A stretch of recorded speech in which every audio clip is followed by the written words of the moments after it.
नमस्कार, मैं दिव्यांका त्रिपाठी दहिया स्वागत करती हूँ आपका क्राइम पेट्रोल सतर्क विमेन अगेंस्ट क्राइम के इस एपिसोड में। औरतें आमतौर पे सहनशील होती हैं।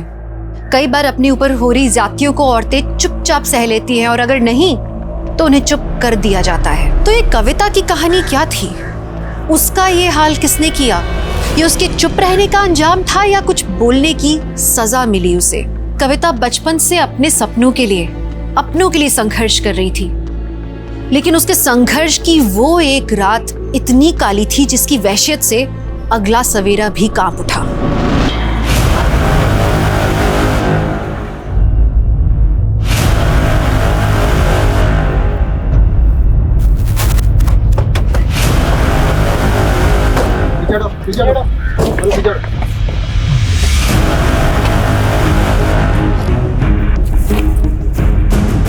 सर जिंदा है, सांसें चल रही हैं। तुरंत गाड़ी में डालो, हॉस्पिटल पहुंचाओ, क्विक।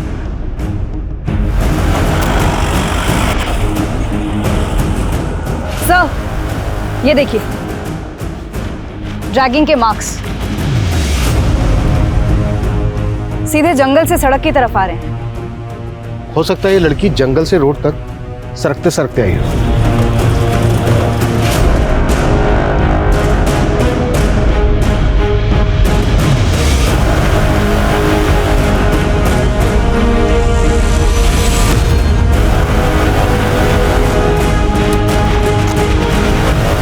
सर ड्रैगिंग के मार्क्स यहीं से शुरू होते हैं, इसके आगे कहीं भी ड्रैगिंग के मार्क्स नहीं है। लगता है घटना यहीं घटी है। उधर शराब की बोतलें और खाना देखकर लगता है किसी शराबी जुआरी ने इस घटना को अंजाम दिया है। लेकिन कोई रैंडम ऑफेंडर लड़की के हाथ पैर बांध के ऐसे क्यों छोड़ेगा? फिर भी इस तरह के सभी लोगों को राउंड अप करो और लड़की की पहचान पता करने की कोशिश करो।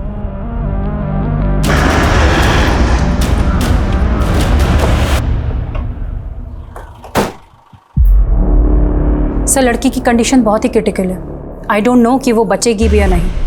बहुत ब्रुटैलिटी हुई है सर उसके साथ, गैंग रेप हुआ है उसके साथ। Sir I am very surprised. इतना सब कुछ हो जाने के बाद भी लड़की ने अपने सांसें नहीं टूटने दी। लड़की वाकई बहुत हिम्मत वाली है, तभी तो इतनी बुरी हालत होने के बावजूद खुद को 200 मीटर ड्रैग करते हुए रोड तक आ गई। लेकिन एक बात समझ में नहीं आ रही है, क्रिमिनल्स ने उसको इतना टॉर्चर किया, फिर उसको जिंदा क्यों छोड़ दिया होगा?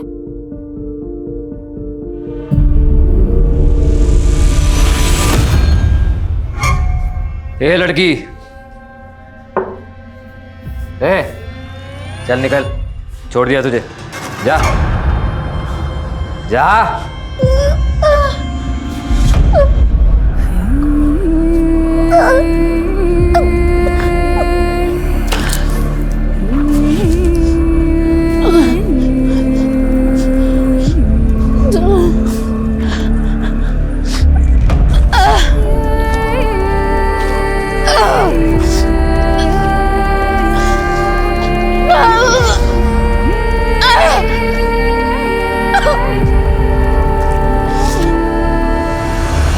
अपने 2 लोगों की 12-12 घंटे की ड्यूटी यहां पे लगाओ। ये लड़की मुझे 24 घंटे।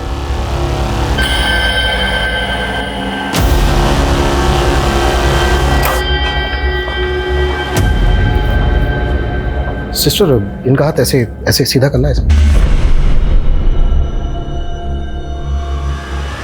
राकेश, फोटो लो।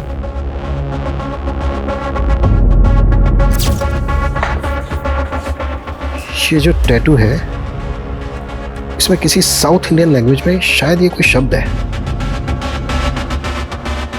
मे भी किसी का नाम हो।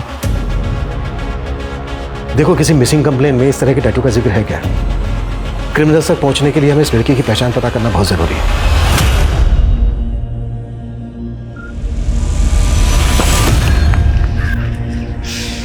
पापा का सपना था कि तो स्कूल की कबड्डी टीम में चुनी जाए, लेकिन अब हाल ये है कि स्कूल का फीस नहीं भरा तो स्कूल से नाम कट जाएगा। भैया क्यों ना हम पढ़ाई के साथ साथ कोई और काम ढूंढ ले? बाबा का सपना भी तो पूरा करना है। हम दोनों मिलकर माँ का हाथ बटाएंगे।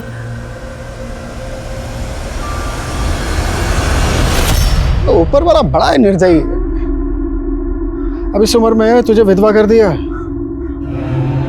ऊपर से 2 बच्चों का भार। उसे तू ना चिंता मत कर, हम सब सही कर देंगे। तू ही पहुंचाया हमें इस हाल में, लेकिन तेरे इरादे हम कभी कामयाब नहीं होने देंगे। ये रस्सी डल गई, इसकी ऐंठन खत्म नहीं हो रही। तो रुक, अभी बताता हूं तुझे मैं। भाई भाई को तरस होगे तू सब।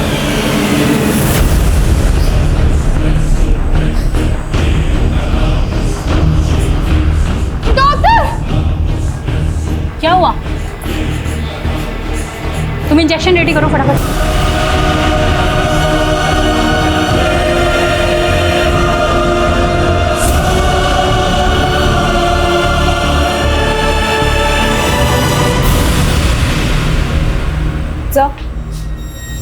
इस केस से जुड़ी कोई मिसिंग कंप्लेन तो नहीं मिली और उस लड़की की आइडेंटिटी पर भी कोई लीड नहीं मिल रही है।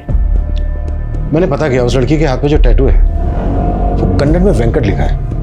हो सकता है किसी आदमी का नाम हो जो उसके बहुत अजीज हो। सर हो सकता है वो लड़की कर्नाटका से यहाँ आई। मानसी, एक काम करो, उस लड़की की फोटोग्राफ साउथ इंडिया के पुलिस हेडक्वार्टर्स में सर्कुलेट करो। Yes doctor. व्हाट? कोमा में चली गई? डॉक्टर जल्द से जल्द उस लड़की को कोमा से बाहर लाइए, इससे पहले कि क्रिमिनल्स अंडरग्राउंड हो जाएं। उसका स्टेटमेंट लेना हमारे लिए बहुत जरूरी है। सर मैं अपनी पूरी कोशिश कर रही हूँ, लेकिन मैं ऐसा कह नहीं सकती कि मैं लड़की को बचा पाऊंगी या नहीं बचा पाऊंगी। Okay sir.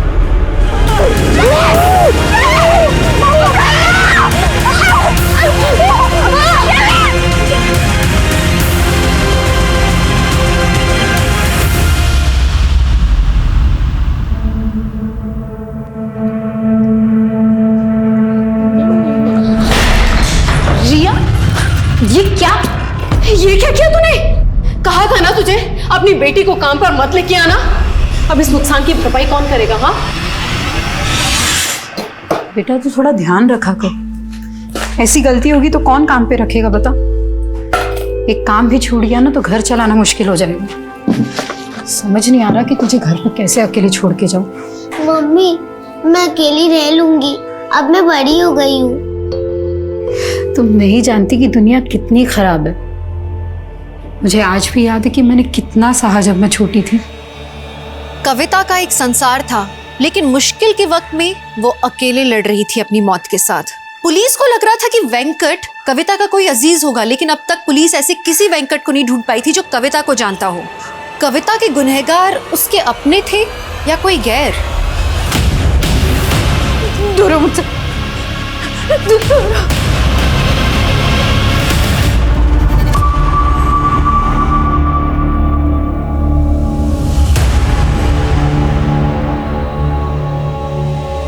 रिया बेटा, उठो बेटा, कुछ खा लो। आ जाओ, उठो बेटा, उठो। मुझे नहीं खाना, मुझे मम्मी के पास जाना है। रिया ऐसे रोते नहीं है, मैंने कहा ना मम्मी जल्दी आ जाएगी, कुछ खा लो। नहीं, आप रोज झूठ बोलते हो, मुझे मम्मी के पास जाना है। अच्छा एक काम करते हैं, मैं ना तुम्हें मोबाइल पर कार्टून दिखाती हूँ, फिर खाओगी।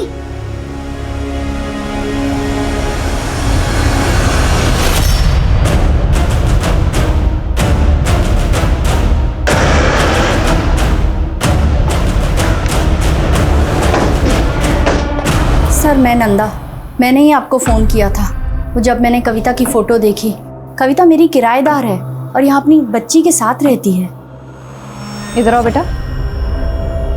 सर वो जब से कविता गई है तब से ही ऐसी डरी डरी सी ही रहती है। कविता का पति कहाँ रहता है? वो यहाँ नहीं रहता। कविता ने बताया था कि उससे पहले से ही अलग हो गई है। कविता के पति का नाम क्या है और कविता कहाँ की रहने वाली है? उसके पति का नाम तो मुझे नहीं पता। हाँ, कविता झारखंड की रहने वाली है। अच्छा, कविता के हाथ पे ना एक टैटू है जिसमें कन्नड़ में लिखा है वेंकट। आप किसी ऐसे वेंकट को जानती हैं जिसको कविता जानती हो? नहीं सर, मैं कविता के बारे में ज़्यादा नहीं जानती हूँ। अभी 4 महीने पहले ही वो यहाँ रहने के लिए आई थी। पर हाँ, उसका एक बड़ा भाई है और आखिरी बार वो उससे ही मिलने के लिए गई थी। हाँ कविता। दीदी मैं अपने बड़े भैया से मिलने जा रही हूँ, आने में थोड़ी देर हो सकती है। आप तब तक रिया का ध्यान रखेंगे? हाँ हाँ बिल्कुल, अच्छे से रहना। बाय बेटा। बाय। लेकिन वो आई ही नहीं और जब मैंने यहाँ की पुलिस को बताया तो उन्होंने भी कुछ ज़्यादा इंक्वायरी नहीं की।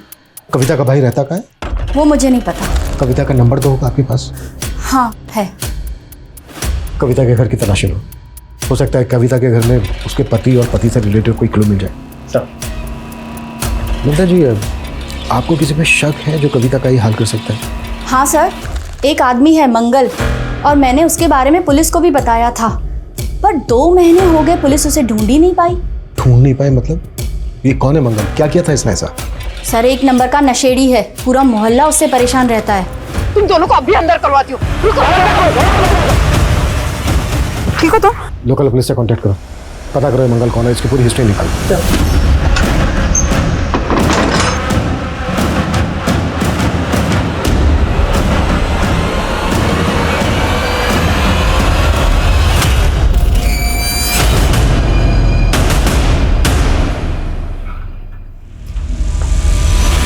मम्मा मम्मा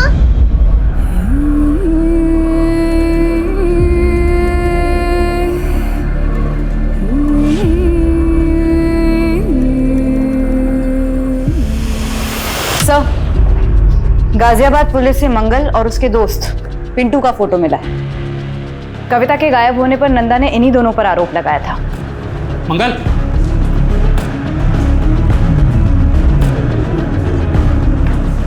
मंगल, पुलिस कविता के घर तक आ पहुंची है। मंगल और पिंटू की तलाश के साथ साथ हमें यह भी पता लगाना होगा कि कविता का पति इस वक्त कहाँ है। कविता आखिरी बार अपने भाई से मिलने गई थी तो कहाँ गई थी, और कविता का पति और उसका भाई कविता की पहचान के लिए आगे क्यों नहीं आए? कविता के घर से हमें ये 2 फोटोग्राफ मिले थे, हमें यह भी पता लगाना होगा कि कविता के साथ इनका क्या रिश्ता है। रिया बेटा, आप इनको जानते हो? कौन है ये? ये मेरे पापा है।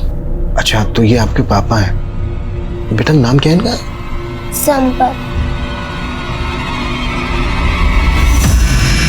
अच्छा बेटा, आपके पापा आपके साथ क्यों नहीं रहते? यह जो मैं कह रही हूँ उसे हमेशा याद रखना। अगर तुम्हें कोई भी छूता है तो तुम्हें पता होना चाहिए कि किस इरादे से छू रहा।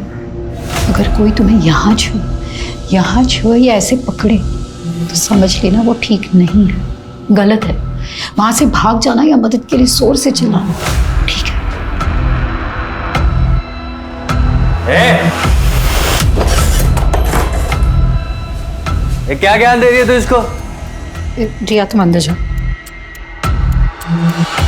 मैं तो रिया को अच्छा ही ज्ञान दे रही हूँ, लेकिन आप क्या सिखा रहे हो रिया को?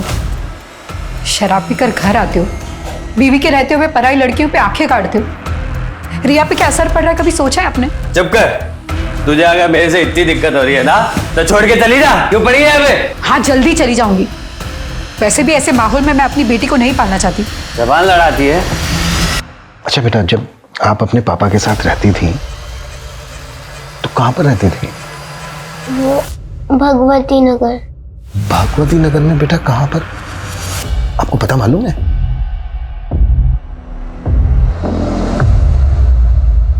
अच्छा बेटा, ये कौन है, इनको जानते हो? ये मेरे प्रवीण मामा है। तो बेटा ये जो साथ में है ये आपकी मामी होंगी, है ना? हाँ, सुजाता मामी। बेटा आपकी नंदा आंटी ने बताया था कि आपकी मम्मी आपके प्रवीण मामा से मिलने गई थी। आपको पता है वो क्यों गई थी, और आपके प्रवीण मामा और मामी कहाँ पर रहते हैं? पता नहीं। आपके प्रवीण मामा और मामी का कभी कोई झगड़ा हुआ था? चॉकलेट? नहीं, ये ऐसे नहीं मिलेगी। पहले मामा को ये लो तुम्हारी चॉकलेट। ये मामी, आपको पता है मैंने कल ड्राइंग बनाई। अच्छा, चलो दिखाओ मुझे। भाभी चाय 2 मिनट में आई। अरे कविता, तुमने रिया का एडमिशन कराया ना स्कूल में? वो भैया दाखिले से पहले बच्चे के माँ बाप का भी इंटरव्यू लेते हैं। इसके लिए हमें अंग्रेजी सीखनी पड़ेगी। बस कैसे भी करके उसका वहाँ दाखिला हो जाए। भैया वहाँ स्पोर्ट्स भी है। अच्छा। अब हम तो कबड्डी प्लेयर बन नहीं पाए, पर रिया हमारे बाबा का सपना जरूर पूरा करेगी। अच्छा है ना? बनेगी ना तू कबड्डी प्लेयर? हाँ मम्मा, मैं बहुत बड़ी कबड्डी प्लेयर बनूंगी। ओह अच्छा, तो आपकी मम्मी आपको कबड्डी प्लेयर बनाना चाहती है ना? Strong girl. अच्छा बेटा, आपकी मम्मी के ना यहाँ पर हाथ पर बेटा ये कन्नड़ में ना एक नाम लिखा है, वेंकट। बेटा आप बता सकते हैं ये वेंकट कौन है?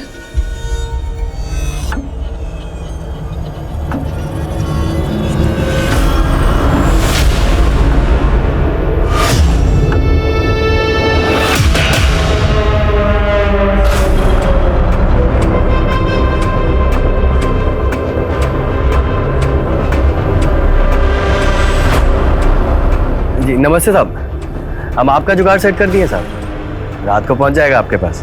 जी साहब, हमारा भी ख्याल रखिएगा। सर कविता का फोन 7 अगस्त को मीरा बाग में स्विच ऑफ हुआ और कविता हमें 11 अगस्त को डीवी कॉलोनी की बैक रोड पर मिली। पॉसिबल है 7 अगस्त से लेकर 11 अगस्त तक लगातार कविता को टॉर्चर किया जा रहा हो। अच्छा, कविता के कॉल रिकॉर्ड्स में कविता के पति संपत, उसके भाई प्रवीण और वेंकट के नंबर मिले क्या? इनके नंबर्स तो नहीं मिले, लेकिन सुजाता का नंबर मिला है। सुजाता ये कविता के भाई प्रवीण की वाइफ? Yes sir. सर ये नंबर पुरानी बस्ती मोहल्ला नीमसराय के एड्रेस पे रजिस्टर्ड है। एक और बात सर, सुजाता का नंबर 7 अगस्त को मीरा बाग में स्विच ऑफ हुआ और अभी तक बंद है। सुजाता और कविता का फोन एक साथ एक लोकेशन पे स्विच ऑफ होना, ये कोइंसिडेंस नहीं हो सकता। सुजाता से अच्छे से पूछताछ करनी होगी। और रिया ने हमें बताया कि रिया अपनी माँ और पिता संपत के साथ भगवती नगर में रहती थी। एक काम करो, भगवती नगर में संपत का फोटो सर्कुलेट करो, शायद संपत को लेकर वहां से कोई लीड मिल जाए। कविता और संपत 4 महीने पहले अलग हुए थे। पॉसिबल है ये संपत कविता के साथ इन 4 महीने से फोन कांटेक्ट में ना हो। कविता के 4 महीने पहले के कॉल रिकॉर्ड्स निकलवाओ, उसमें शायद हमें संपत, प्रवीण और वेंकट के नंबर मिल जाए। सर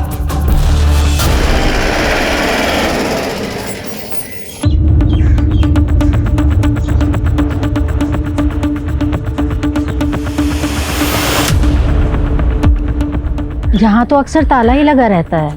सुजाता बहुत कम ही रहती है यहाँ पे। और उसका पति प्रवीण, वो नहीं रहता यहाँ पे? उसका तो कोई पति है ही नहीं। पति नहीं है? हमें तो पता चला कि ये उसका पति है। इसे तो कभी नहीं देखा यहाँ पे। और ये कविता नाम है इसका? इसे भी नहीं देखा। सुजाता की फैमिली में और कौन कौन है?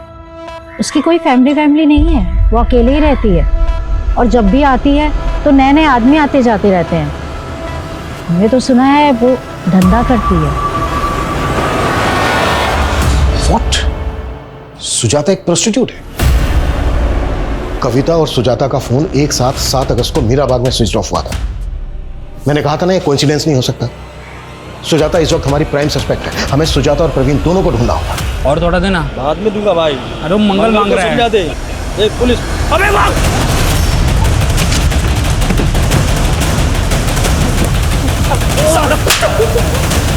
ये बोल, कविता के साथ क्या क्या किया तूने और मंगल ने? अब मैंने कुछ नहीं किया कविता के साथ। वो मंगल ने कुछ किया होगा तो मुझे नहीं पता साहब। मंगल का है? मैं नहीं जानता साहब मंगल का है। जब तक ये मंगल का पता ना बता दे ना, कुटफ साले को। साहब मैं नहीं पता साहब। सर स्कॉच सर्विसेज के एक वेब पोर्टल पर सुजाता का फोटो मिला, ये देखिए। बुक करो इसे और ट्रैप करो। संपत के बारे में कुछ पता चला? सर उसके झारखंड वाले घर में भी ताला लगा हुआ है। झारखंड पुलिस से पूछा तो पता चला कि संपत दिल्ली के किसी बार में वेटर है, लेकिन कौन से बार में ये नहीं मालूम चला। तो मालूम करो संपत क्यों और किस मकसद से गायब है। कहीं ऐसा तो नहीं है कि वो इस केस का राजदार है?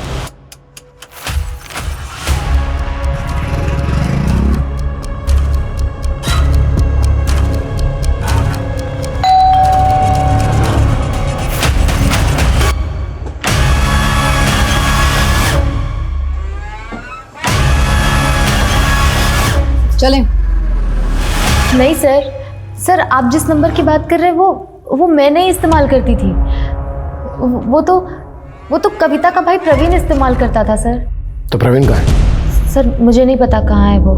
देखो, हमें पता चला है कि तुम प्रवीण की वाइफ हो। हम तो सिर्फ अच्छे दोस्त थे, और प्रवीण तो किसी का पति बन ही नहीं सकता। क्यों? सर वो नामर्द है सर। प्रवीण नामर्द है? मैं झूठ नहीं बोल रही हूँ सर, इसीलिए तो वो सबसे अपनी पहचान छुपाता रहता था।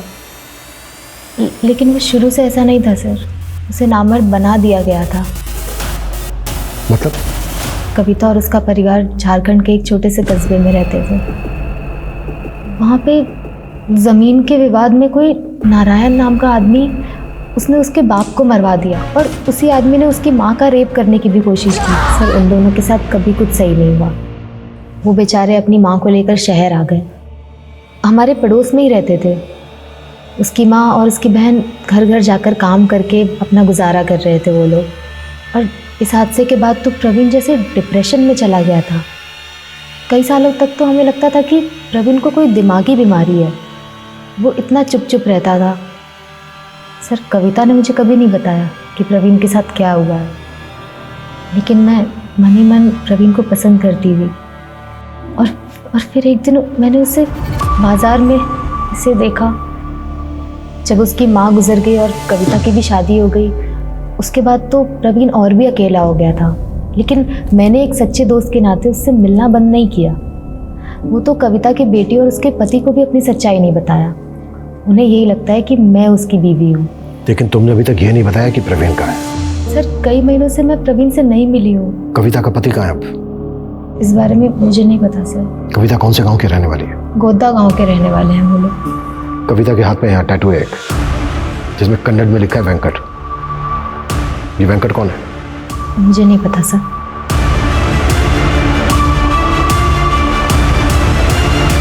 पता करो इस सुजाता की कहानी में कितनी सच्चाई है, या ये फिर अब भी हमें घुमा रही है। झारखंड पुलिस से कांटेक्ट करो। सर पल्लवी नाम की एक लॉयर है, कविता के बारे में कुछ बात करना चाहती है। पल्लवी? सर मैं वेकेशन पे गई थी, वापस आई तो पता चला कविता के साथ इतना सब कुछ हो गया। आप कविता को कैसे जानती हैं? मेरी क्लाइंट है वो सर। कविता क्लाइंट है आपकी? जी सर। कविता का रेप हुआ था सर, और वो चाहती थी कि मैं उसका केस लड़ूं। किसने किया था? रामबाग पुलिस स्टेशन के कांस्टेबल मुकेश ने सर। कविता उसके घर पे काम करती थी और इसी ने कविता का रेप किया सर। पुलिस कांस्टेबल ने कविता का रेप किया था?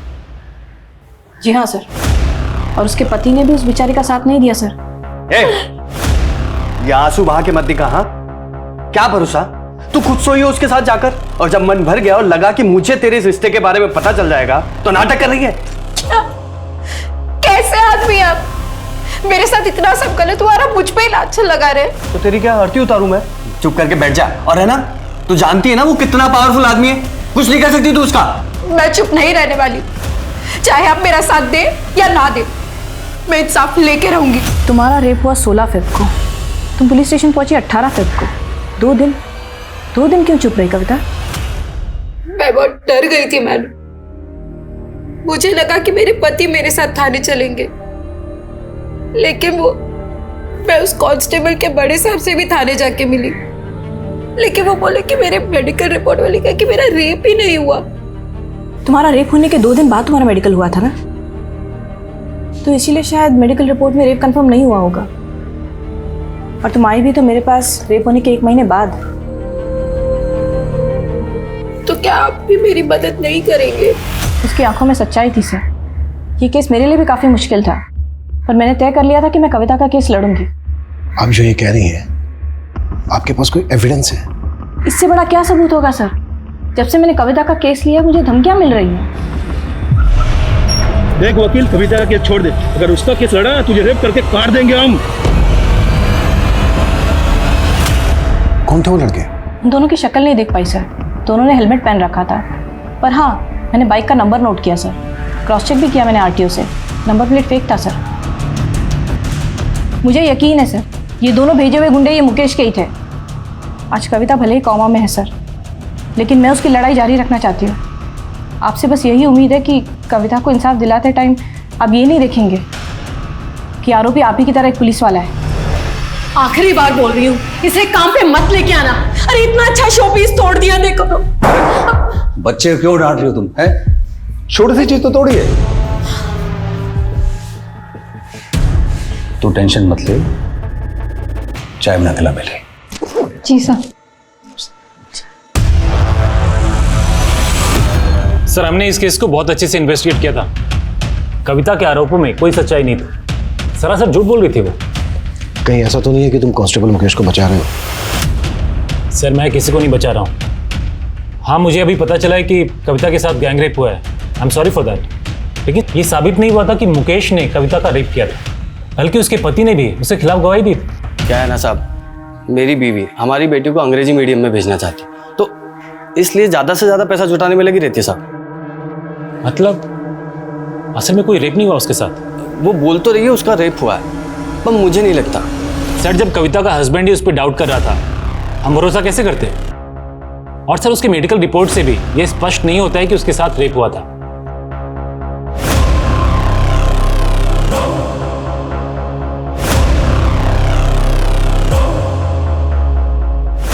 नहीं सर, ऐसा नहीं है जैसा आप कह रहे हैं। सर दरअसल क्या है कि कविता की बेटी ने हमारे घर में एक कीमती सामान तोड़ दिया।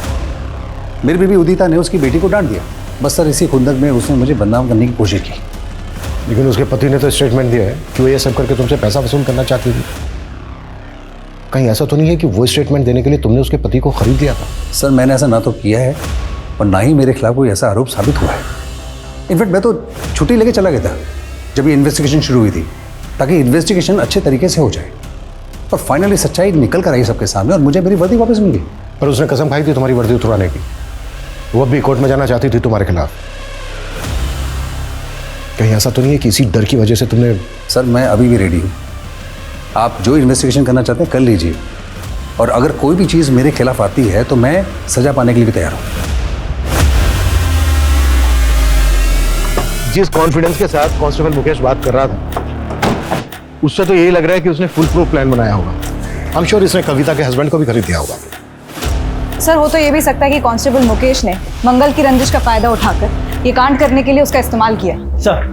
सर कविता का फ़ोन मीराबाग में ही बंद हुआ था और सर उसी दौरान वहाँ की पुलिस को एक किन्नर की लाश मिली थी। सर इसका फोटो है, लेकिन सर इस लाश का चेहरा कविता के भाई प्रवीण से हूबहू मिलता है। और सर प्रवीण भी तो किन्नर ही था। इसका मतलब सिर्फ कविता ही नहीं, बल्कि कविता का भाई प्रवीण भी क्रिमिनल्स के टारगेट पे था। जी सर, सुजाता ने हमें जो इन्फॉर्मेशन दी थी वो भी सही थी सर। 12 साल पहले कविता के पिता सुबोध की हत्या हुई थी, जिसका प्राइम सस्पेक्ट नारायण ही था। लेकिन सर पुलिस को नारायण के खिलाफ कोई सबूत नहीं मिला था। पर क्या 12 साल पुराने उस हादसे का इस केस से कोई कनेक्शन हो सकता है? शक के आधार पर पुलिस नारायण को भी इन्वेस्टिगेट कर रही थी। 12 साल पहले हुए गुनाहों से ज्यादा उसने मौजूदा वक्त में बर्बरता देखी। जिंदगी के अलग अलग पड़ावों में उसने ज्यादतियों के पहाड़ ढोए हैं। बचपन में उसकी मासूमियत पर वार किया गया और शादी हुई तो पति की घरेलू हिंसा का वार किया गया। बेटी को अच्छी शिक्षा देने के लिए उसने काम शुरू किया तो उसकी अस्मिता पर वार किया गया। क्या उसे किसी भी मोड़ पर इंसाफ मिलेगा? इस बात को नहीं झुटलाया जा सकता कि उसके साथ गैंग रेप हुआ था और उसका शरीर ही नहीं, अब उसकी आत्मा भी चोटिल थी। उसकी बची कुछ ही सांसें भी इंसाफ के लिए गुहार लगा रही थी, लेकिन इंसाफ की लड़ाई जारी रख पाना अब उसके लिए बहुत मुश्किल नजर आ रहा था। क्या उसके गुनहगार उसके अटूट हौसले से भी ज्यादा ताकतवर थे? राकेश, 7 अगस्त को कविता को अपनी किस पार्टी के पास भेजा था तूने जिसने उसका यह हाल किया? साहब मैं मानता हूँ मैं गलत आदमी, ये लड़कियों का धंधा करता हूँ, पर साहब मैंने कविता के साथ कुछ भी गलत नहीं किया। कांस्टेबल मुकेश से कितने पैसे लिए तूने? साहब मैंने कोई पैसे नहीं लिए साहब। तो तुझे यकीन था कि कविता का रेप नहीं हुआ? साहब तब यकीन नहीं था, पर अब लग रहा है बहुत बुरा हुआ उसके साथ साहब। लेकिन मैं इसमें शामिल नहीं हूँ साहब, सच बोल रहा हूँ, माँ कसम साहब। वेंकट कौन है? वेंकट? हाँ वेंकट, कविता के हाथ पे कन्नड़ में लिखा है वेंकट। कौन है ये? हाँ साहब, वो कविता के कलाई पे साउथ इंडिया भाषा में कुछ लिखा तो था, पर साहब मुझे नहीं पता वो वेंकट लिखा था साहब। वो बोली थी वो शादी के पहले का लिखा था, उसकी माँ के साथ कर्नाटका गई थी तो मंदिर के बाहर गुदवाया था। ये मंगल तेरे रैकेट का हिस्सा है ना? मैं नहीं जानता साहब किसी मंगल को।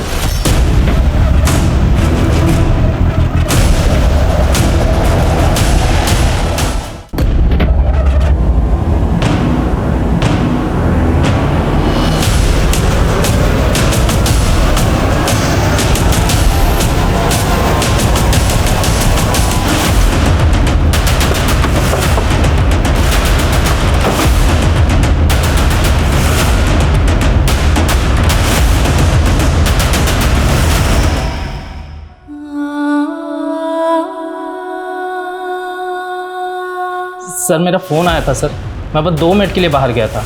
इतने में समझ नहीं आ रहा कौन अंदर गया। तुम्हारे इस फोन और 2 मिनट के चक्कर में एक इंसान की जान चली गई।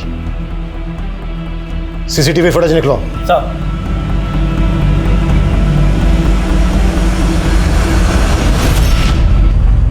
इसने सर कपड़े तो वार्ड बॉय के पहने हैं, लेकिन ये हमारे हॉस्पिटल का स्टाफ नहीं है सर। इस आदमी की फोटो हर जगह सर्कुलेट करो, पता करो ये कौन है। हॉस्पिटल के बाहर का सीसीटीवी फुटेज भी चेक करो। चेक करो ये आदमी कहां से आया, किस डायरेक्शन से आया और किस डायरेक्शन में भागा। क्विक।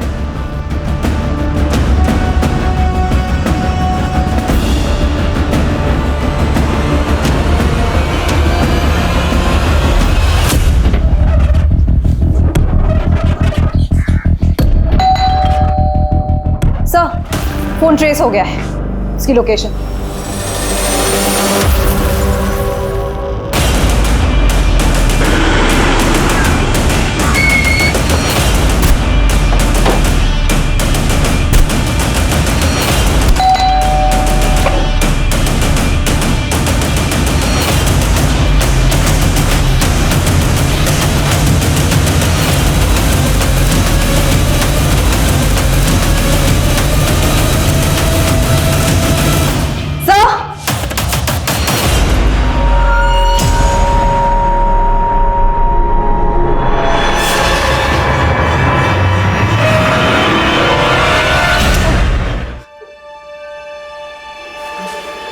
चलो हो जाओ शुरू। बताता हूँ सर, बताता हूँ सर। पहले हमने उसके भाई को मारा। भैया फिर हमने सोचा कि वो हॉस्पिटल में मर जाएगी, लेकिन फिर हमने सोचा उसे हॉस्पिटल में ही मार देते हैं, इसलिए मैंने अपने ड्राइवर चंपक को भेजा। और ये सब तुमसे पल्लवी ने करवाया ना? हाँ। मैं नहीं जानती इसे। 2 लड़कों ने आपको जान से मारने की धमकी दी थी ना? हाँ। जरा ध्यान से देखिए, हो सकता है उन्हीं में से कोई एक हो सकता है। हाँ, ये हो सकता है। सर एक बात है कि पल्लवी मुझे कुछ ठीक नहीं लग रही है। एक काम करो, उसका फोन सर्विलेंस पे डाल दो। हेलो। पुलिस तुम्हारे ड्राइवर का फोटो घुमा के ढूंढ रही है। ज्यादा देर जिंदा नहीं रहना चाहिए, वो मार के गायब करो उसे। तुम इतनी भी चालाक नहीं हो कि हमें घुमा सको। क्यों क्या ऐसा? मैंने ये कविता का रेप केस ये सोच कर लिया था कि अगर मैं ये पुलिस कांस्टेबल मुकेश को सजा दिला देती हूँ तो बहुत जल्दी पॉपुलर हो जाऊंगी। लेकिन जैसे जैसे मैंने इसका केस स्टडी किया तो पता चला कविता को बेकसूर साबित करने के लिए इस केस में तो कुछ है ही नहीं, न गवाह ना सबूत। सोचा लैक ऑफ एविडेंस के चलते अगर मैं ये केस हार गई तो करियर बर्बाद हो जाता मेरा, इसीलिए मैं उस कविता को टालने लग गई थी। मैडम, आप इतने दिन से बोल रही है कि कोर्ट में अर्जी फाइल करेंगे, लेकिन अभी तक कुछ किया नहीं। हाँ तो टाइम लगता है ना कविता। लेकिन मुझे अभी आप पे भरोसा नहीं है। मैंने जो आपको फीस के पैसे दिए तो वो आप वापस कर दीजिए। तेवर ना जाके किसी और को दिखाना, जा नहीं करते तेरे पैसे वापस, निकल चल। मुझे मालूम था आप यही बोलेंगे, इसलिए मैंने आपका वीडियो निकाला, ये देखिए। अब देखना कि मैं क्या करती हूँ। मैंने तो उसे यही जताया कि मैं उससे डर गई हूँ। उसे बोला अपने सारे पैसे आके लेके जा। लेकिन काम वाली बाई मेरे चेम्बर में घुस के मुझे आंखें दिखा रही थी, मुझसे बर्दाश्त नहीं हुआ। मैंने उसे मीरा बाग बुलाया और बोला आके अपने पैसे लेके जा। फिर मैंने अपने बॉयफ्रेंड गुलशन को भेजा, उसने उसे वहीं से उठाया और एक वकील के पेशे को बदनाम किया है तुमने, और तुम्हें इसके लिए जरा भी पछतावा नहीं है।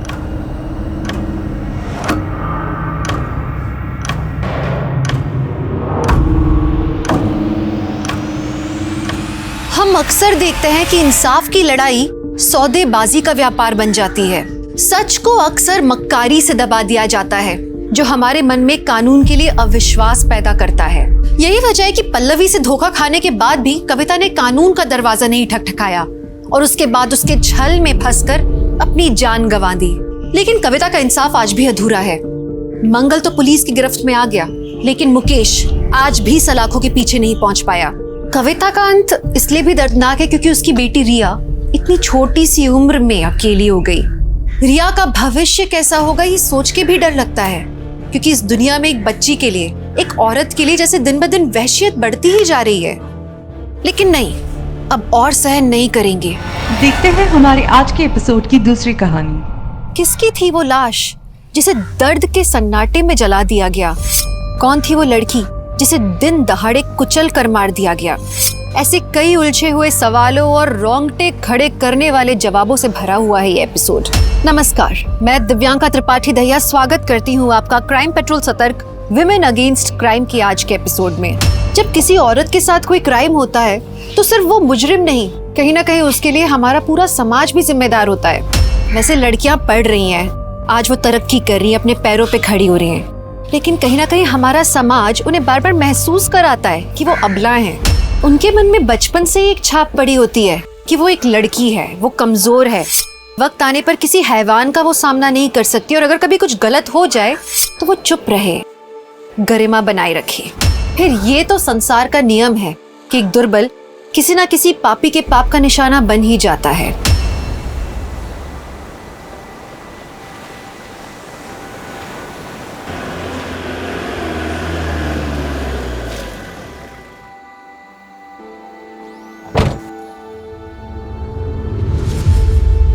नमस्कार।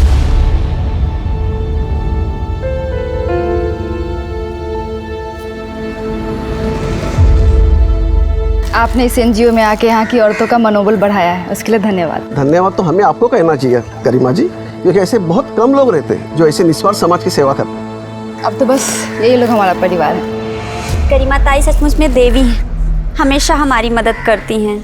अगर गरिमा ताई नहीं होती ना तो मेरा बेवड़ा पति मुझे और मेरे बच्चे को जान से मार डालता। हर औरत के अंदर ना दुर्गा का रूप होता है। जिस दिन अपनी उस शक्ति को पहचान लोगी ना, किसी में हिम्मत नहीं होगी तुम्हारे साथ कुछ भी करने की। अब यहीं पे खड़े रह के बातें करेंगे, आइए नेता जी।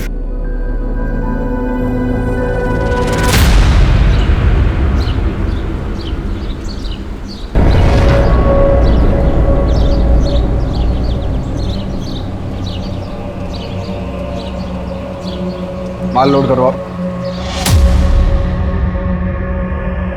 क्या करती है? ऐसे नहीं।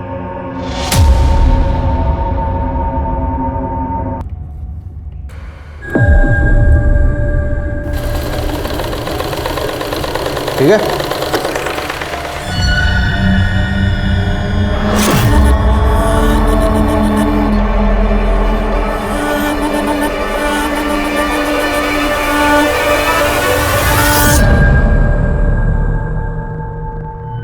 और प्रताप, उस गारमेंट फैक्ट्री के बारे में कोई अपडेट? सर काफ़ी टाइम से नज़र बना के रखा हूँ उस गारमेंट फैक्ट्री पर, लेकिन वहाँ कुछ टेढ़ा काम होता हुआ नज़र नहीं आ रहा सर। और काम इतना सीधा होता तो तुम्हारी ज़रूरत ही नहीं पड़ती। नज़र बनाए रखो और खबर देते रहो। ठीक है सर।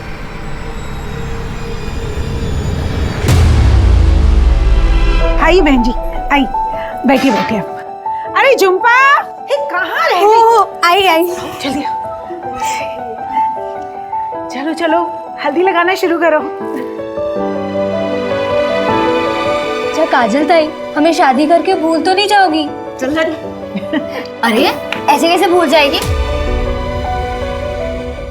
हम भूलने थोड़ा ना देंगे, और वैसे भी तुझे तो इसके साथ दहेज में भेजेंगे।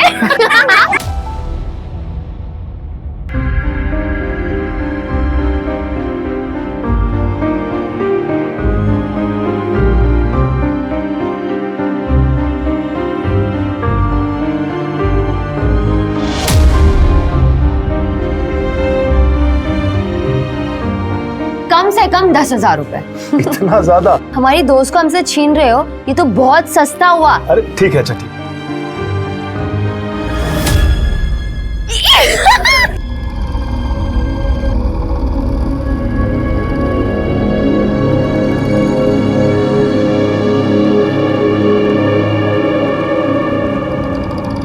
इतने ज्यादा रुपए देने की क्या जरूरत थी?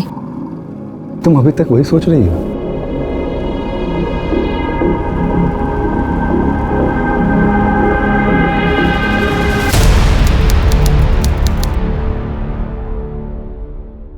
तो तुम ही बताओ ना, कैसे करूं मैं ये सब मैनेज? अरे यार, तुम्हारा ये क्या रोज का नाटक है? क्या चाहिए तुम्हें? खुशी चाहिए, सुकून चाहिए। ये जो पैसे उधर उधर बर्बाद करते हो ना, घर में लाके दो ना। मेरी भी जरूरत है, मुझे भी घर चलाना होता है, मेरे अपने भी शौक है। अरे तो वही तो पूछ रहा हूँ, क्या चाहिए तुझे? गर्मी में ना जान जलती है मेरी। एसी चाहिए घर में, साफ पानी पी सकूं उसके लिए फिल्टर चाहिए। कुछ ज्यादा तो नहीं मांग रही हूँ ना मैं तुमसे। देख, मैं जितना कर सकता उतना कर रहा हूँ तेरे लिए। तुझे बहुत दिक्कत है ना, जा अपने आई के घर।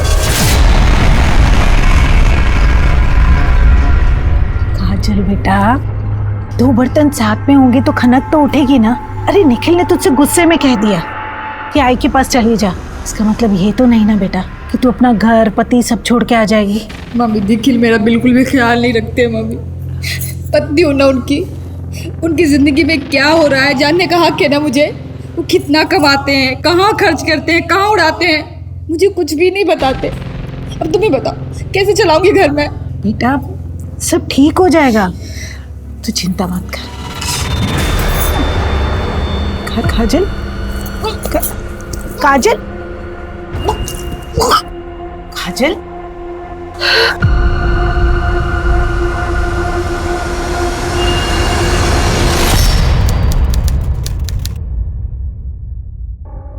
देखो जो भी हुआ है सब भूल जाओ।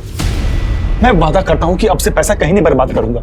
अब जो भी कमाऊंगा तुम्हारे हाथ में लाकर रखूंगा। अब तो हमारी गुड़िया भी आ गई तो प्लीज इसके लिए मान जाओ।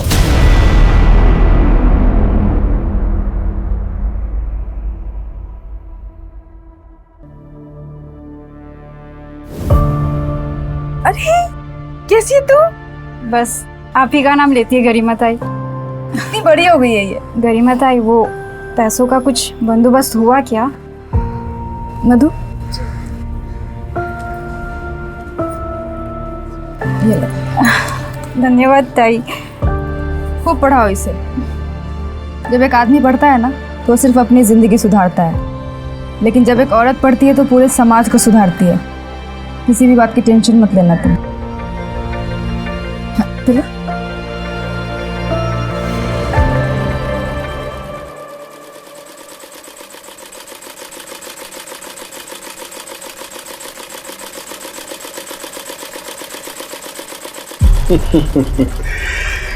घर की पुरानी सिलाई मशीन से इस फैक्ट्री तक का सफर तय करने में 6 साल लगे हमें। इस जगह ने बहुत सारे लोगों को रोजगार दिया है, उपलब्धि है अपने आप में। आइए आगे देखते हैं। आइए। डैमेज फैब्रिक की जो कलरिंग होती है उसका काम हम यहाँ करते हैं। काफी बड़ा एरिया है। आइए आपको आगे दिखाते हैं। और ये हमारा गोडाउन।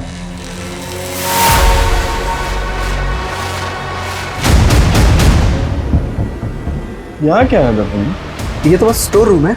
देख सकते हैं क्या? अरे इसमें देखने के लिए कुछ नहीं है, आप आइए ना, मैं आगे दिखाता हूँ।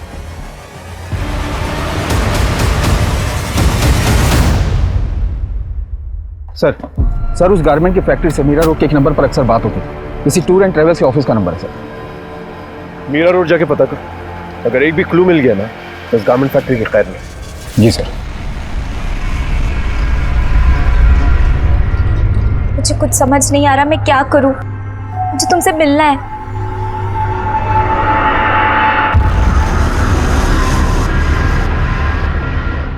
बाबा को तुम्हारे बारे में पता चल गया इकबाल, वो हमें कभी एक नहीं होने देंगे। तुम परेशान मत हो, मैं तुम्हारे बाबा से बात करूंगा। क्या बात कर कहा? क्या बात करेगा? मेरी बात तो सुनिए अंकल, एक मिनट सुनिए तो आप। तेरे को शर्म नहीं आती? हाँ? अपने लोगों में जाकर के लड़कियां क्यों नहीं फंसाता? हमारी बहू बेटी पर नजर डालता है। पापा प्लीज इकबाल को जाने दीजिए बाबा, प्लीज। तो कान खोल करके सुन ले अंजलि, जो तू चाहती है ना वो तो मैं कभी नहीं होने दूंगा। बाबा मैं इकबाल से बहुत प्यार करती हूँ, मैं उसके बिना नहीं रह पाऊंगी। अच्छा तो फिर ना तो अपने बाबा के बिना रहना सीख ले। छोड़ अंजू, छोड़िए, रुक जाइए। बोल रहा हूँ छोड़। आज मैं सारा किस्सा ही खत्म कर देता हूँ। जब मैं नहीं रहूंगा ना उसके बाद इसका जो मन चाहे वो करे। नहीं बाबा मत कीजिए, वो मत कीजिए, आप जो कहेंगे मैं वही करूंगी। रुक जाइए, आप जो कहोगे मैं वही करूंगी। दर्पण भाई, मेरे तो कुछ भी समझ में नहीं आ रहा है कि मैं क्या करूं। आप ही कुछ कीजिए, अब हमारी इज्जत आप ही के हाथ में है। फिक्र मत कीजिए नंदन भाव, आपकी इज्जत हमारी इज्जत, काम हो जाएगा।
आखिर वो कौन सा नाग था जिसने अंजलि की दुनिया को डस लिया था?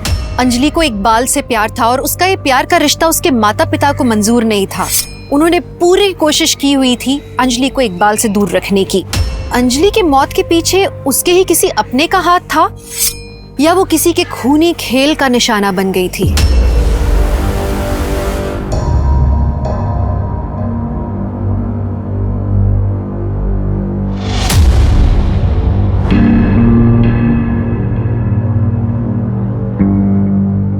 कुछ भी करो, मैं और ज्यादा बर्दाश्त नहीं कर सकती। मैं तुमसे और ज्यादा अब दूर नहीं रह सकती।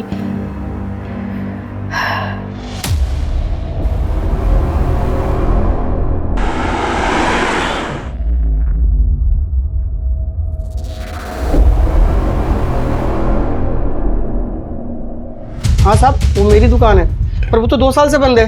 अगर 2 साल से बंद है तो तुम्हारी दुकान की लैंडलाइन से गारमेंट फैक्ट्री के नंबर पे रेगुलर कॉल्स क्यों जा रहे हैं? सर, इस नंबर का बिल तो मैंने 2 साल से नहीं भरा। मुझे लगा अब तक तो डिस्कनेक्ट हो गया होगा। एक मिनट रुकना, उस लड़की को लेके आओ। जाने दीजिए ना मैडम, गुंडे लोग इन्हें उठा के लाते हैं और फिर इनसे भीख मंगवाते हैं। इनका पूरा गैंग है। बच्चे देश का भविष्य होते हैं। अब इनकी जिंदगी बचाने के लिए मुझे ना किसी गैंग का डर है और ना ही किसी गुंडे से। मैं नेताजी से बात कर लूंगी, जाओ लेके आओ। जी मैम, जाती हूँ। हेलो बेटा।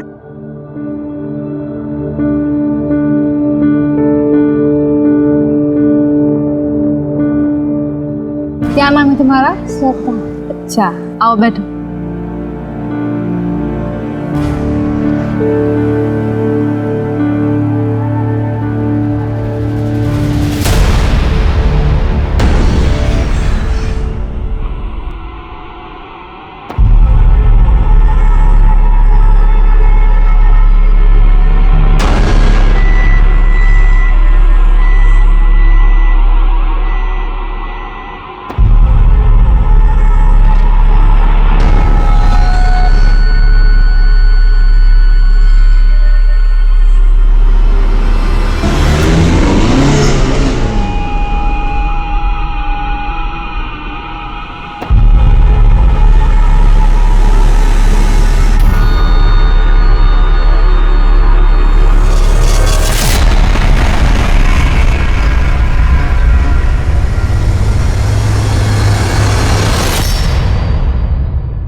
क्या बनाया?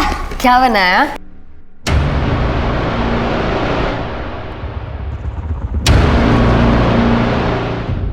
मेरी कुछ समझ में नहीं आ रहा खुशी, मैं क्या करूं? मैंने कभी नहीं सोचा था कि निखिल ऐसा कुछ करेगा। तू परेशान क्यों होती है? सब ठीक हो जाएगा और तू जब तक चाहती है यहाँ रह सकती है। कब तक मैं तेरे ऊपर बोझ बनी रहूंगी? मुझे अपना भी तो कुछ करना होगा ना खुशी। देख, तू जाना चाहती है तो जा, मैं तुझे रोकूंगी नहीं, पर कम से कम हीना को तो मेरे पास छोड़ दे। मेरी भी तो बेटी है ना।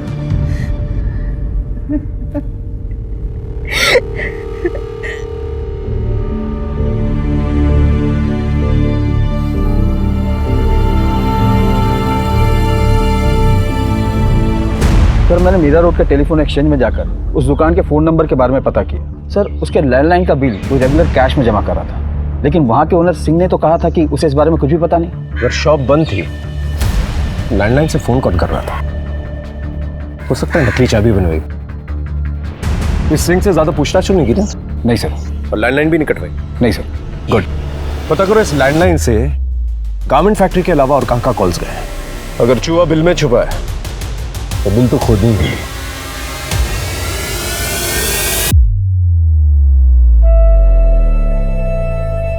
अरे किधर गई?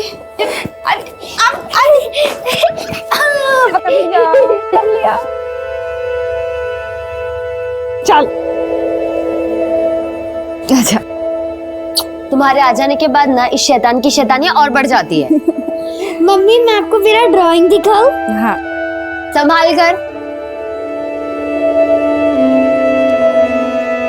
तू कैसी है? ज्यादा परेशान तो नहीं करती ना?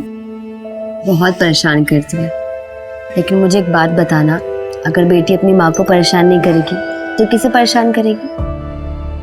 थैंक यू खुशी। अगर तू नहीं होती ना तो पता नहीं मैं क्या करती।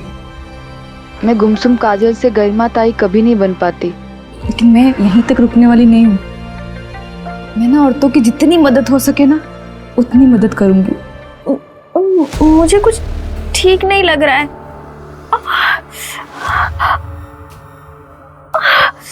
Sir Singh tour and travel की लैंडलाइन से इन कुछ नंबरों पर बहुत बार कॉल आते थे और सर पिछले हफ्ते में इस नंबर से बहुत बार बातें हुई थी। किसका नंबर है? सर कोई कौशल किशोर है, छोटी मोटी ट्रांसपोर्ट कंपनी चलाता है। इस कौशल किशोर के बारे में पता करो। जी सर। नानी मैं पास हो गई। पास नहीं हुई है, पूरी क्लास में टॉप किया है हमारी हिना ने। अरे वाह, अपनी माँ पर गई है। इसकी माँ भी पढ़ाई में बहुत अच्छी थी। अच्छा फोन रखती हूँ।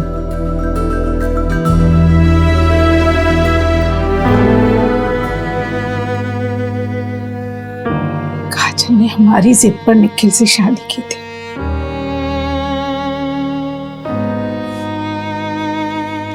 लेकिन वो निखिल तो राक्षस निकला। उसने तो झुम्पा के साथ ही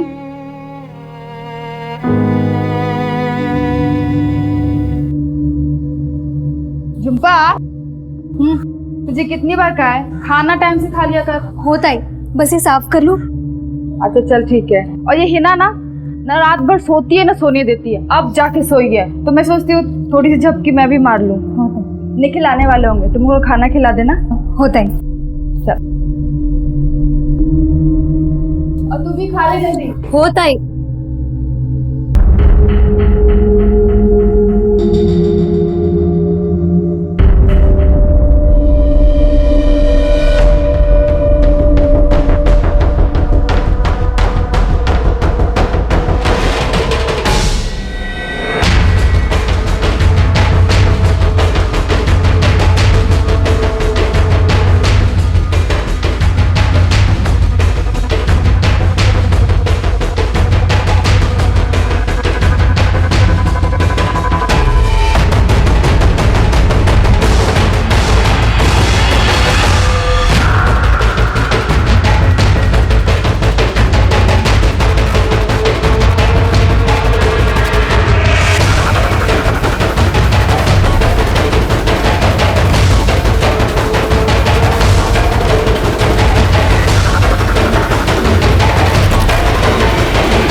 लेकिन तुम्हें जरा सी भी शर्म नहीं आई ना? अरे बच्ची है ये, तुमने इसके साथ। अरे झूठ बोल रही है, मैंने इसको छुआ तक भी नहीं है। जितना मैं तुमको जानती हूँ ना उससे कहीं ज्यादा इसको जानती हूँ। ये मुझसे झूठ नहीं बोल सकते। निखिल तुम उसको जानो, लेकिन मैं इस चक्कर में नहीं पड़ सकता। मैंने इसके साथ कुछ नहीं किया है बस।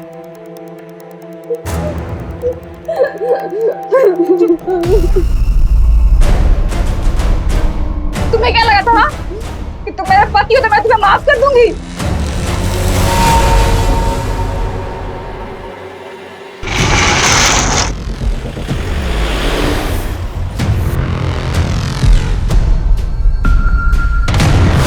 सर ये वो यही ट्रक है।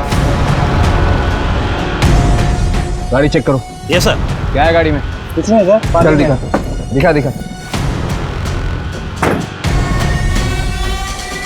उधर बॉक्स में देखो।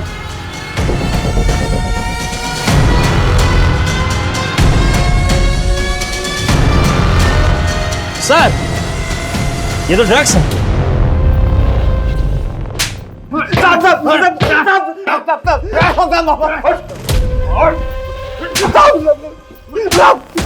ड्रग्स की स्मगलिंग कर रहा था ना? कर रहा था कि नहीं? नहीं साहब, हमें कुछ नहीं पता। हम तो सिर्फ ड्राइवर है। कौशल ने बोला था हिमाचल सामान डिलीवर करने के लिए। हमें थोड़ी पता होगा इसमें क्या छिपा है साहब। कहाँ है कौशल? साहब यही मीरा रोड में रहता है साहब।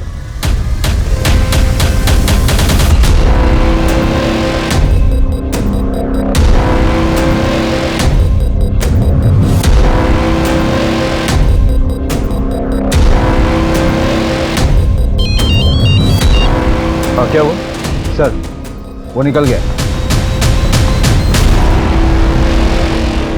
पुलिस के लिए उस गारमेंट फैक्ट्री से जुड़ा कोई भी राज ढूंढ पाना अब नामुमकिन सा हो गया था। लेकिन कहते हैं ना कि पाप का घड़ा कभी ना कभी भर ही जाता है। उस गारमेंट फैक्ट्री का सच पुलिस के सामने शायद आने ही वाला था अब।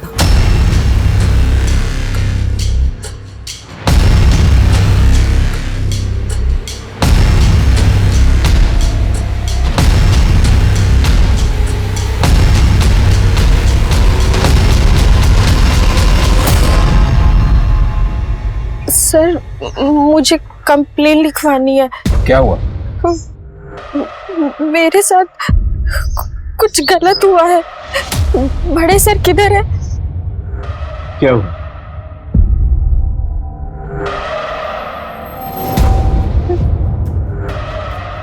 मैं प्रेग्नेंट थी, मेरा मिसकैरेज हो गया। लॉज ने आपके साथ कुछ किया? नहीं सर, मैं उस दिन उषा नगर वाले गारमेंट फैक्ट्री में गई थी।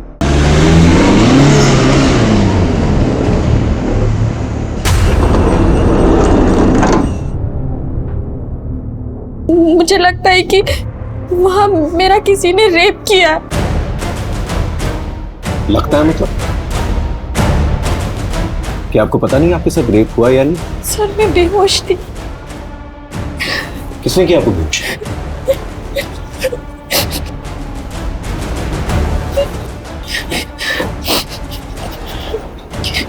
देखिए डरिए मत, जब तक आप हमें खुल के नहीं बताएंगे हम आपकी मदद नहीं कर पाएंगे। सर मेरे पति यूएस रहते हैं, अभी 5 महीने पहले ही गए। वहां जाने के बाद वो सारी चीजें अरेंज करने वाले थे, इसलिए मैं इंडिया में ही रुक गई। सर उनके जाने के बाद मुझे पता चला कि मैं प्रेग्नेंट हूँ। मैंने 5 महीने तो कैसे तैसे निकाल लिए, लेकिन बाद में मुझे लगा कि हमारा पहला बच्चा है, हम दोनों को साथ होना चाहिए। मीनल छुट्टी बिल्कुल भी नहीं है, और अगर मैं इंडिया आया तो नौकरी चली जाएगी। सर मैं अपने पति के पास जाना चाहती थी, मैं बहुत परेशान हो गई थी, बहुत परेशान हो गई थी। तुम यहाँ नहीं आ सकते, लेकिन मैं तो वहाँ आ सकती हूँ ना। अरे अभी अभी तो तुम्हारा यूएस का वीजा रिजेक्ट हुआ है। तुम प्लीज बात तो करो उससे। ठीक। क्या हुआ?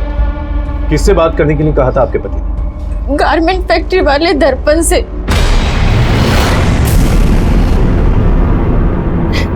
दर्पण से क्यों? वो इलीगल तरीके से लोगों को यूएस भेजता है। कबूतरबाजी से? हाँ, इसलिए मैं उससे मिलने गारमेंट फैक्ट्री गई थी।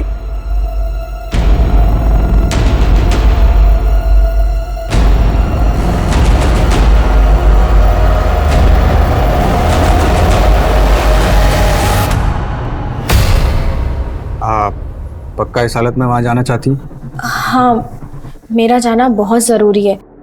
मैं चाहती हूँ कि जब मेरा बच्चा इस दुनिया में आए तो मेरा पति मेरे पास हो। ठीक है फिर, ये देखिए, हम आपको पनामा के जंगल क्रॉस करवाएंगे, उसके बाद मेक्सिको पहुंचाएंगे, मेक्सिको से फिर यूएस बॉर्डर। लेकिन बॉर्डर क्रॉस करने में अच्छा खासा रिस्क होता है। हाँ मैं समझती हूँ। देखिए सफ़र काफ़ी मुश्किल हो रहा होता है, कई बार ट्रक्स के अंदर, ऑयल टैंकर्स के अंदर छुप छुपा के जाना होता है। तो हम अक्सर ऐसा करते हैं कि नींद का इंजेक्शन दे देते हैं ताकि तकलीफ बहुत कम हो। और आपकी हालत देखकर ऐसा लगता नहीं कि हमें वहाँ जाके रिस्क लेनी चाहिए, तो मैं तो कहता हूँ एक बार यहीं पैच टेस्ट कर लेते हैं ताकि पता चल जाए कि कोई साइड इफेक्ट तो नहीं है। ठीक है।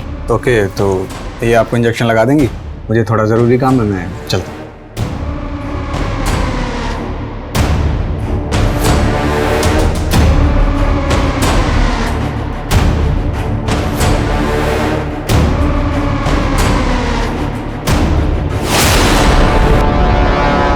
सर वहाँ मेरा रेप हुआ और दूसरे दिन मेरा मिसकैरेज हो गया। मुझे कुछ ठीक नहीं लग रहा है। मृणाल, क्या क्या हुआ?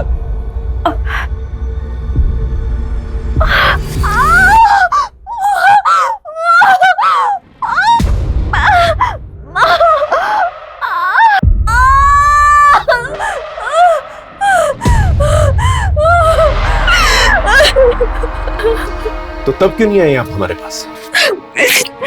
सर, मेरे पति लीगल तरीके से यूएस गए थे। अगर पुलिस को पता चलता तो वो उन्हें वापस बुला लेती।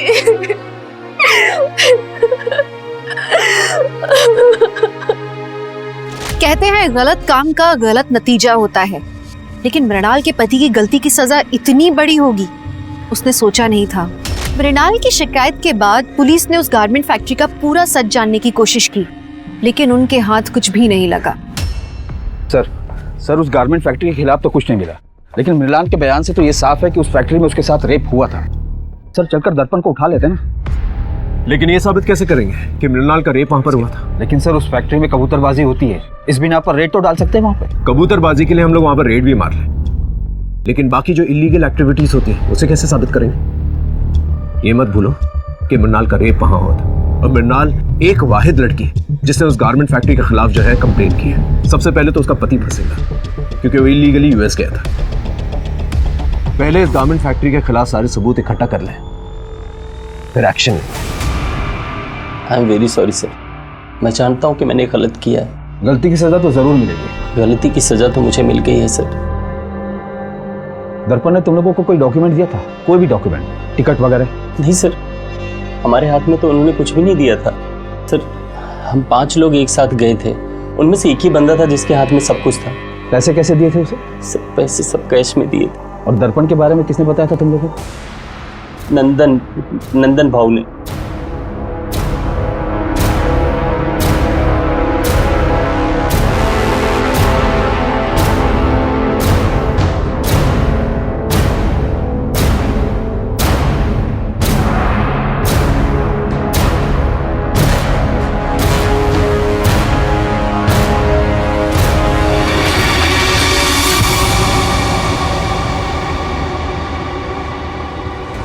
सर, अंजलि को इकबाल से प्यार हो गया था और इसीलिए हम लोग उसको उसके भाई के पास यूएस भेजना चाहते थे, पर अंजलि का वीजा नहीं हो पा रहा था, और जिसके लिए मैंने दर्पण भाई से मदद भी ली थी। अंजलि गई थी मिलने के लिए उनसे, पर वापस आके अंजलि ने सुसाइड कर लिया था। सर, आप लोगों को अजीब नहीं लगा कि गारमेंट फैक्ट्री से आने के बाद उसने सुसाइड कर लिया? हो सकता है वहां पर उसके साथ कुछ गलत हुआ हो।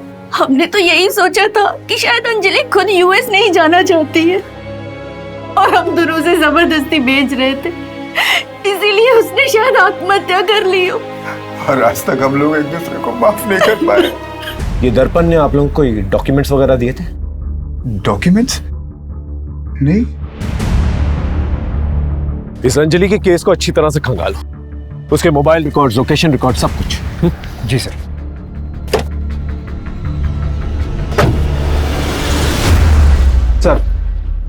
सर, अंजलि ने गारमेंट फैक्ट्री जाने से पहले इकबाल को 4 बार कॉल किया था, और रात को तकरीबन 10 बजे इकबाल ने अंजलि को 12 कॉल किए थे, जिसमें से एक ही रिसीव हुआ था। और कुछ? सर, इकबाल के मोबाइल लोकेशन के अकॉर्डिंग वो उस रात गारमेंट फैक्ट्री के पास ही था। उसके बाद अंजलि के घर के पास गया था, तकरीबन रात 1 बजे तक वो वहीं था। इकबाल, क्या हुआ था उस रात को? अंजलि का पीछा कर रहे थे ना तो 12 मिस कॉल दिए थे तुमने।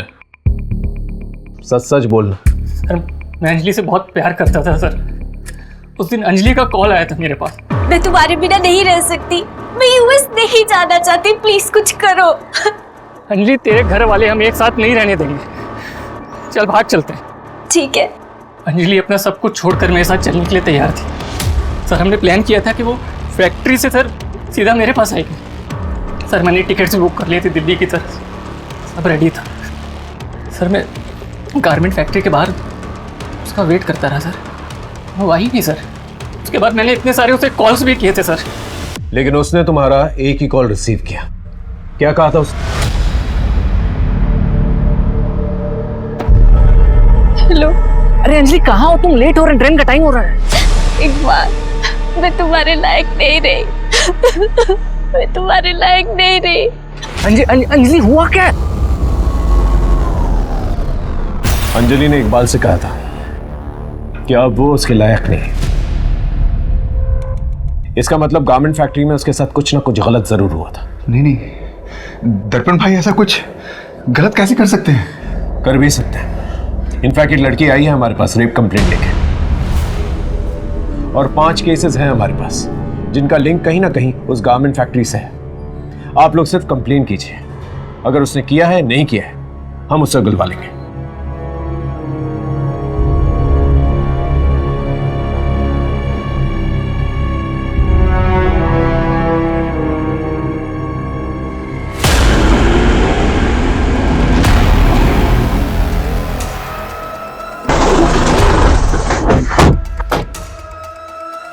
दुबे अच्छे से तलाशी लो। सर यहाँ बॉक्सेस में चेक करो। अरे देखो क्या है। क्या कर रहे हैं आप लोग? और वहां उस कमरे में भी चेक करना। आप लोग ऐसे नहीं आ सकते। ये रहा सर्च वारंट। देखो क्या मिलता है।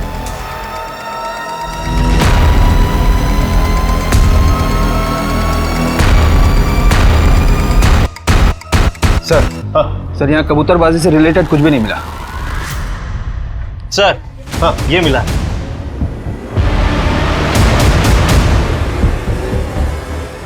सर मुझे नहीं पता ये सब यहाँ कैसे आया। क्या है ये? वो मैं लाया था साहब इनके लिए।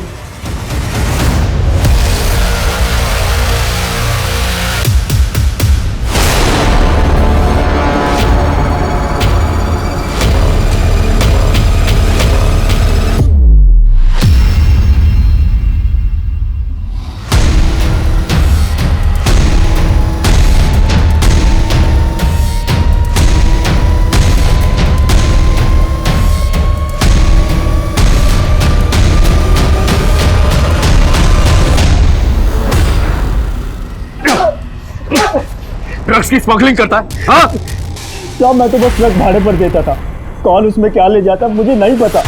किसे दीजिए ट्रक भाड़े? बोल। साहब वो सिंह टूर्स एंड ट्रेवल्स को।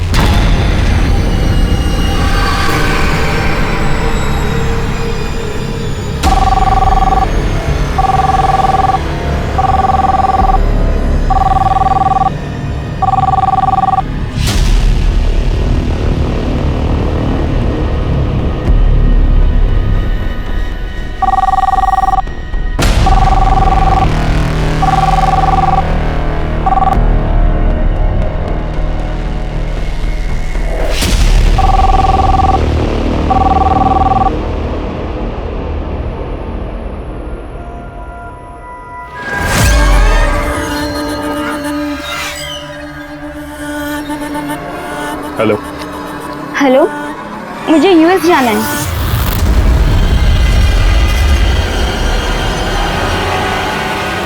मैं यूएस में जॉब के लिए जाना चाहती हूँ, लेकिन मेरा वीज़ा नहीं हो पा रहा है क्योंकि मेरे सर्टिफिकेट में थोड़ा प्रॉब्लम है। हो जाएगा। हम आपको मैक्सिको के रास्ते यूएस भेज सकते हैं, लेकिन रास्ता थोड़ा खतरनाक है, इसलिए कई बार बेहोश करना पड़ता है। तो एक बार टेस्ट कर लें ताकि कहीं कोई साइड इफेक्ट तो नहीं। ठीक है।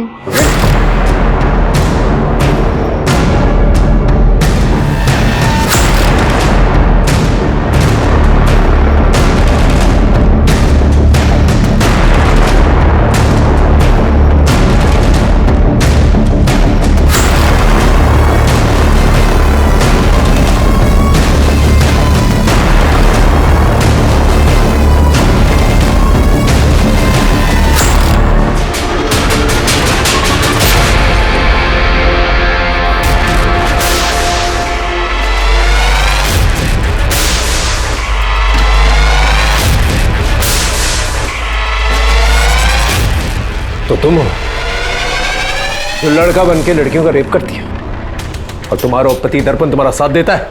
लेके जाओ सर। तुम्हारे उस शंकर की मदद से सिंह टूर्स और ट्रैवल्स का लैंडलाइन एक्टिवेटेड रखते थे, और जितने भी इलीगल काम है जैसे कबूतरबाजी और स्मगलिंग वो किया करते थे। 2 साल से वो दुकान बंद थी।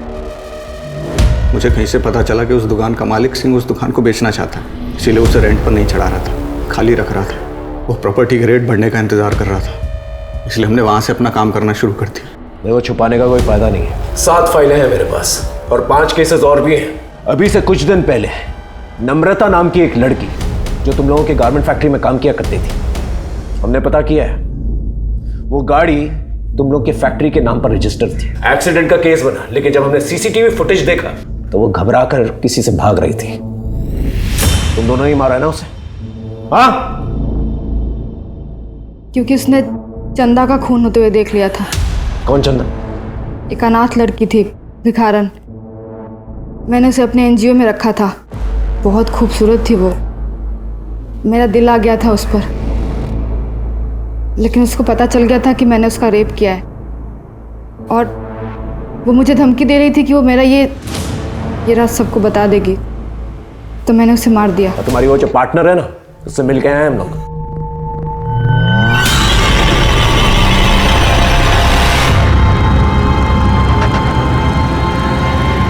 हाँ, मुझे लड़कियां पसंद है। मैं और खुशी शुरू से ही पार्टनर है।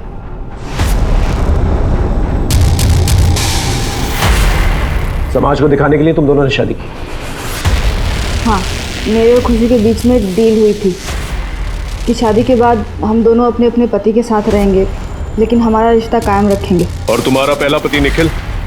मैं उससे खुश नहीं थी। उसके बूढ़े माँ बाप गाँव में रहते थे, अपनी कमाई का आधा हिस्सा वो उनको भेजता था। और वैसे भी शुरू से मुझे झुम्पा पसंद थी।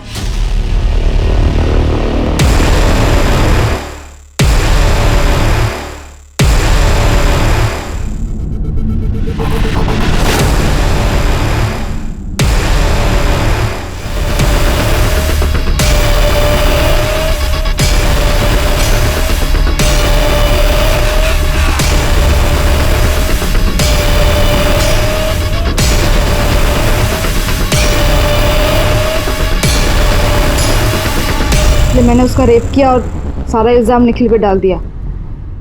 निखिल वो सदमा बर्दाश्त नहीं कर पाया और इसलिए उसने अपनी जान ली। और फिर तुमने दर्पण से शादी कर? क्योंकि दर्पण मुझे समझता है। अंजलि का रेप भी तुम नहीं किया? बोलो। उसको इलीगल तरीके से यूएस जाना था, लेकिन फिर वो यूएस नहीं जाके अपने घर वापस चली गई। और घर जाने के बाद जब वो रेप का सदमा बर्दाश्त नहीं कर पाए, उसने अपनी जान ली, सुसाइड कर।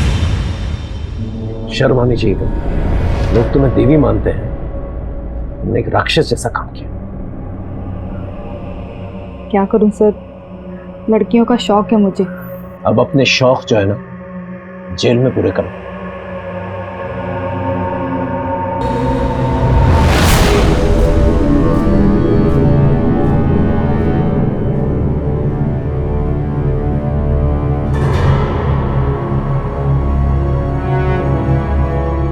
गरिमा का पर्दाफाश होते ही और भी लड़कियां सामने आईं। गरिमा और दर्पण को 12 लड़कियों के रेप और नम्रता और चंदा के मर्डर के लिए गिरफ्तार किया गया। सोचिए ना, अगर पहले की किसी लड़की ने कंप्लेंट कर दी होती तो आज न जाने कितनी लड़कियों की जिंदगी बर्बाद होने से बच जाती। आज अंजलि, नम्रता, चंदा जिंदा होती। हमारा समाज कुछ भी गलत होने पर औरतों को ये क्यों सिखाता है कि अपने पर संयम रखो, कुछ मत बोलो, चुप रहो। ये सीख सबसे गलत है। अगर आपके साथ कुछ गलत होता है तो अपने मुंह पर ताला मत लगाइए, बोलिए, क्योंकि एक के चुप रह जाने पर अपराधी का मनोबल बढ़ता है और वो एक के बाद एक अपराध करता जाता है। कहते हैं यहाँ हर चेहरे पर एक नकाब चढ़ा है। जो चेहरा बहुत मासूम सा लगता है, हो सकता है उसके पीछे एक बहुत ही शैतानी दिमाग छुपा है। कब, कहां और कैसे किसी को अपराध अपनी गिरफ्त में ले ले, कोई कह नहीं सकता। अगर हम एक बार भी गलत रास्ते पर चलने का निर्णय लेते हैं तो उसके बाद सब कुछ तय है कि गलत ही होता जाता है। इसलिए जरूरी है कि हमेशा हम कानून के दायरे में रह के सब काम करें, क्योंकि कानून का दायरा एक ऐसी लक्ष्मण रेखा है जिसे लांघने पर बदनसीबी का शिकंजा जिंदगी के गले पर कसता जाता है। तो चलिए, मैं दिव्यांका त्रिपाठी दहिया लेती हूँ आपसे विदा। फिर मिलूंगी एक नए केस के साथ। तब तक देखते रहिए क्राइम पेट्रोल सतर्क, विमेन अगेंस्ट क्राइम। एक औरत पर वार, अब हर औरत का भार। जय हिंद। इस तरह के और भी एपिसोड देखने के लिए हमारे चैनल को सब्सक्राइब करें और बेल आइकन दबाना ना भूलें।